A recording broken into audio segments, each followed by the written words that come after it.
Fala galera, tudo bem com vocês? Meu nome é Moacir Santos, eu sou engenheiro eletricista e eu ajudo engenheiros eletricistas a faturarem mais de 10 mil reais por mês com projetos elétricos. E nesse vídeo aqui você vai aprender a entender uma subestação aérea através de um diagrama unifilar que a gente apresenta para a concessionária. Nesse caso específico é a Equatorial Goiás, mas os conceitos que eu vou passar aqui para vocês, você pode aplicar para qualquer outra concessionária, tá? O diagrama unifilar que eu vou mostrar aqui para você hoje é um diagrama unifilar que é aprovado na Equatorial Goiás aqui para subestações aéreas. Então vamos lá. E aí, pessoal, é muito importante que vocês entendam o seguinte: o diagrama unifilar que eu estou falando aqui para vocês não é o diagrama unifilar dos quadros internos da edificação, é o diagrama unifilar da subestação aérea. Então é o diagrama unifilar que a gente chama de diagrama unifilar de entrada. E ele tem que ser apresentado nas aprovações das subestações aéreas aí nos projetos de vocês. Ele é parte integrante do projeto, ele fica na prancha do projeto, que nem você está vendo aqui, tá? Essas imagens, elas não são obrigatórias, eu simplesmente coloquei essas imagens para vocês conseguirem entender o que é cada item aí do diagrama unifilar que eu vou mostrar para vocês, tá? Mas muito importante de vocês entenderem, o diagrama unifilar é a representação, esse diagrama unifilar de entrada é a representação disso aqui, ó, é a representação da subestação aérea, desde o ponto de derivação, que a gente chama esse ponto aqui, ó, que faz a derivação da rede comum, tá, para a subestação. Então aqui a gente tem a rede de média tensão, 13,8 kV, né? Então a gente tem a rede de 13,8 kV, ela está fazendo a derivação para subestação, para alimentação de um cliente. Então o diagrama unifilar de entrada, ele vai representar tudo isso que você está vendo aqui, desde o ponto de derivação até o ponto de entrega, que tem o medidor, tem a caixa TCs e tem também a proteção geral que eu vou mostrar aqui para vocês. Então, como que a gente começa aqui no nosso diagrama unifilar de entrada? A gente começa com justamente a passagem dessa rede, né? Então tá passando uma rede aqui, por exemplo, da Equatorial, né? Uma rede normal aqui da Equatorial, uma rede, inclusive rede compacta, né? Então toda ela aqui é compacta. Tá passando essa rede, né? O que a gente faz então? A gente coloca rede MT. Então essa parte aqui do diagrama unifilar como um todo é justamente a rede passando. E aí, dessa rede passando, você vai ter uma derivação. E através dessa derivação, você tem um poste de derivação. As informações que a gente coloca nesse poste, e é justamente esse poste de derivação aqui, ó, um poste de derivação. Esse poste de derivação é esse que eu estou falando aqui, né? 12.600, o que significa isso? Que ele tem 12 metros de altura e 600 Dan de esforço. Em cada lateral do poste aqui, ó, de qualquer poste, existe uma quantidade máxima de esforço que pode ser feito. Se esse poste é de concreto circular, toda a área desse poste pode ter o esforço de 600 Dan. Se esse poste não é circular, ele é um poste duplo T, que nem esse que você está vendo na imagem, a área mais lisa desse poste, que é essa aqui, por exemplo, ela tem a área de maior esforço. As outras partes são áreas de menor esforço, tá? Muito importante entender isso. Então aqui eu estou simplesmente falando que existe um poste de derivação, 12.600. Aqui eu indico qual que é o circuito da subestação correspondente. Subestação qual? Que está alimentando toda a área da minha edificação. Então, esse circuito aqui, ó, isso aqui é um circuito que vem de uma subestação, tá? Como é que eu sei que este era o circuito 3 especificamente deste projeto? No negócio que a gente chama AVT, liberação de carga, ou análise de viabilidade técnica. Lá, quando você solicita essa análise, você já tem a informação do circuito correspondente da subestação. Nesse caso é um circuito 3,8 kV, da subestação de São Luís dos Montes Belos, né? Então aqui, ó, circuito, isso aqui é um circuito que vem de uma subestação específica. Dentro de uma subestação central saem vários circuitos, é igual num quadro de distribuição. Dentro de um quadro de distribuição saem vários circuitos, da mesma forma acontece com as subestações, tá? E aqui a gente tem a informação da rede. Essa informação da rede aqui, a gente também coleta lá na análise de viabilidade técnica, porque nem toda rede você vai chegar, bater o olho e saber que aquela rede é 1/0 AWG, saber que aquela rede é 50 milímetros quadrados numa rede compacta, né, em um condutor isolado. Então você não tem como saber isso, você vai saber isso pelas informações que a concessionária te traz. Nesse caso aqui eu estou falando que a rede que está passando, essa rede que está passando é 1/0 AWG, né? Cabo de alumínio. Tem algumas que são cabo de alumínio com alma de aço, aí seria CAA, né?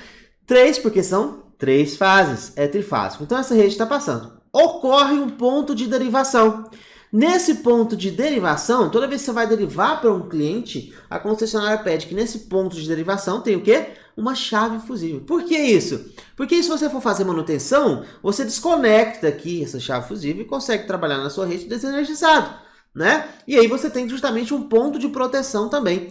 É como se fosse um quadro de distribuição. Em cada quadro de distribuição, você não tem um disjuntor quando você vai derivar para um circuito? Da mesma forma, aqui eu estou derivando para um circuito, né? E esse circuito aqui, fazendo a derivação de um circuito para uma edificação específica, então eu tenho que ter uma proteção para ele, nesse caso é a chave fusível, né? Então aqui a gente tem a chave fusível. E é justamente essa chave fusível no ponto de seccionamento que eu estou falando aqui no diagrama unifilar. Então é uma chave fusível base C. Base C é justamente o tipo da base dessa chave fusível, né? 15 kV, 10 kA, 300 A. E o elo que está dentro dela, 15 kV porque 3,8 kV, 10 kA é o máximo de corrente curto-circuito suportável. 300 A é o quanto que a estrutura da base da chave aguenta. O elo é o que está dentro da chave, é o que secciona, né? Normalmente, quando ocorre algum curto ou quando ocorre sobrecarga no caso. Então aqui a gente tem o elo de 15K, que é específico para a subestação de 300 kVA, que a minha concessionária pede. Esse aqui é um diagrama unificado da subestação de 300. Padrão é QTL, que neste caso é o padrão da Equatorial. Então esse diagrama unifilar é justamente o diagrama unifilar que vem sendo aprovado por mim nos projetos aqui na Equatorial, tá? E aí é o seguinte, a gente tem 3.1/0, que é a continua, não é? Continua, 3.1/0. Esse cabo, isso aqui é só um exemplo, tá? Para você ter visualizado. Não é essa subestação de fato que eu estou falando para vocês. Tanto que, quando é rede compacta, o cabo geralmente é de 50 mm² ou 35 mm², com o condutor mensageiro 9,5 AR, né, 9,5 mm de alumínio reticulado, ou 6,4. Neste caso aqui, que eu estou mostrando para vocês, é uma rede B3, é uma rede sem ser compacta, então ela não tem um condutor mensageiro, né? E por isso que eu não informei isso aqui, é simplesmente 3 cabos 1/0 CA, né? Mas é só para você ter noção aí em que ponto a gente está no diagrama unifilar. Rede passando, faz derivação. Na derivação tem um ponto de seccionamento, que é justamente a minha chave fusível.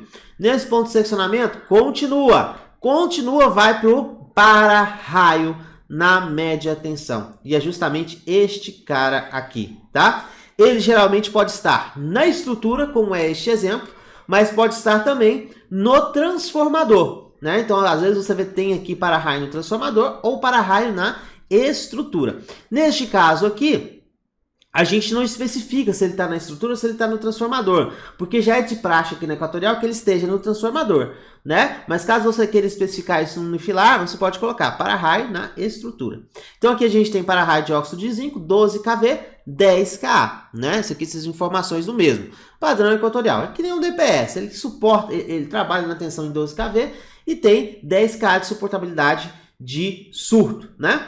E aqui a gente segue, chega no transformador, né? Então chega no transformador, exatamente isso aqui, ó.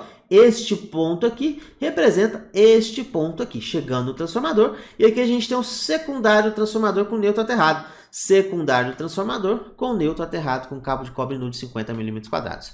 E aqui tem outro para-raio, Moacir. É o seguinte, as concessionárias chamam os DPS de baixa tensão, muitas delas chamam de para-raios, tá? Porque ela tem justamente a mesma funcionalidade de um para-raio de média tensão, né? Levar o surto para a terra, através de um condutor de aterramento.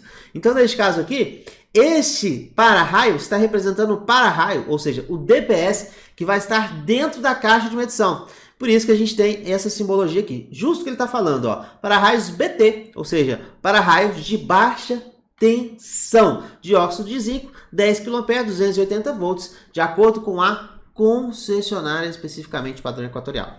Beleza, e aí a gente desce para um condutor no secundário, aqui neste caso, no secundário, né? E justamente a gente dá essa volta aqui para a água não entrar dentro do eletroduto, né? Então é muito importante a gente especificar isso. Então tá dando essa volta aqui para a água não entrar no eletroduto, que a gente chama de pingadeira. E aí você tem o condutor. Este condutor aqui é justamente o condutor que está saindo no secundário do transformador. E aí a gente segue justamente dentro de eletroduto, através desse cabo, até a minha caixa de medição. E a minha caixa de medição padrão equatorial, ela tem justamente esta configuração aqui. Essa configuração ela tem a caixa de transformadores de corrente, justamente que vão transformar a corrente em escala para vir com cabos menores e poder fazer essa medição muito mais tranquilamente sem cabos mais grossos, né? Então você tem a caixa TCs, os eletrodutos eles descem, tá vendo? 2 eletrodutos aqui de 100 polegadas, eles descem até as caixas TCs. Justamente, 2 eletrodutos de 100 polegadas que vão até a caixa TC. Esta aqui é justamente a simbologia dos transformadores de corrente, né? Ó, aqui a medição da equatorial, medição indireta, né? Então, simbologia dos transformadores de corrente que levam até o medidor. E aí do medidor faz a medição por lá e da caixa TC vai para onde? A caixa TC vai para a caixa de proteção geral, que é justamente esta caixa aqui onde abriga o disjuntor geral da subestação. Desse disjuntor geral, ele vai para onde? Para os quadros de distribuição internos da edificação, para os quadros de distribuição internos do cliente. Então, aqui ó, vai a edificação, sai diretamente da caixa de proteção geral e vai especificamente até a edificação. E aí, muito importante, eu nunca levo o condutor neutro e proteção juntos, separados, eu levo eles juntos, através de um único condutor, que é um condutor PEI, e aí eu crio o meu aterramento dentro da edificação. Então é assim que representa um diagrama unifilar para uma subestação aérea. Não esquecendo sempre de especificar todas as informações possíveis. Então aqui nesse caso, nesses cabos, eu estou trabalhando com 2 cabos por fase de 95 mm² e um condutor PEM. HEPR, 90 graus de isolação, 0,6 a 1 kV, classe 5.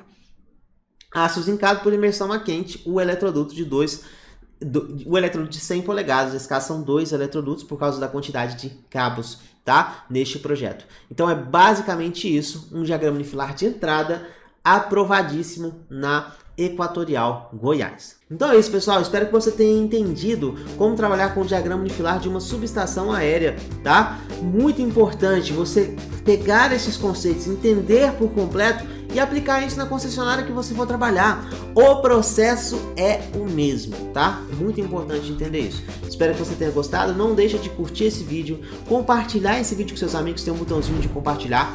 Outra coisa muito importante, deixa seu comentário, deixa sua dúvida, a sua sugestão para novos vídeos, tá? E não deixa de se inscrever nesse canal para você receber novas notificações de vídeos novos que a gente fizer por aqui, tá certo? Um grande abraço, tamo junto!